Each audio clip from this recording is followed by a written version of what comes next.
राम राम भाऊसनी जय खानदेश. मी तुम्हाला भाऊ शशिकांत मराठे तुमनं स्वागत करत मी मना चॅनल मा. देखा, तुम्ही कोठे बी राहा, काही बी करा, पण सक्सेस व्हायचं देखाडा.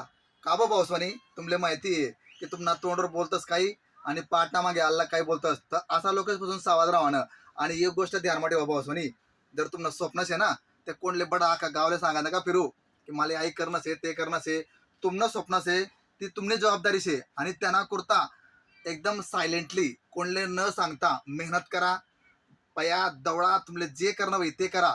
आणि जेव्हा तुमनं स्वप्न पुरं होई ना, तेव्हा लोक सांगतील अरे बापरे या पोराने स्वप्न कसं काय पुरं करत. त्याला त्याला एक कारण से भाऊस्वानी, की कधी बी कोणतं बी जर काम करणं होई ना, तर सायलेंटली करा. आणि जेव्हा तुम्ही सायलेंटली काम करतात ना, आणि फक्त एक दोन दिन करता नाही, त्यांना करता 305 दिवस तुमले पैन पडी, मेहनत करणे पडी, त्या स्वप्ना मागे पैन पडी. आणि ते स्वप्न पुरा करा करता तुम्ही स्वतःच तुम्ही तयार व्हा. कारण दुनिया तुमले भाऊ फक्त ना हासी, तुम्हाला मजाक उडाई. पण जेव्हा तुम्ही स्वप्न पुरं करतात ना, तेव्हा ज्या लोक तुमले हासी राहतात ना, त्याच लोक तुम्हाला कोणता टाळ्या वाढतील की नाही आम्हाला माहिती होतं की अहो भाऊ सक्सेस होईल. त्यामुळे सक्सेस व्हायचं राजात. ठीक आहे. जय खानदेश.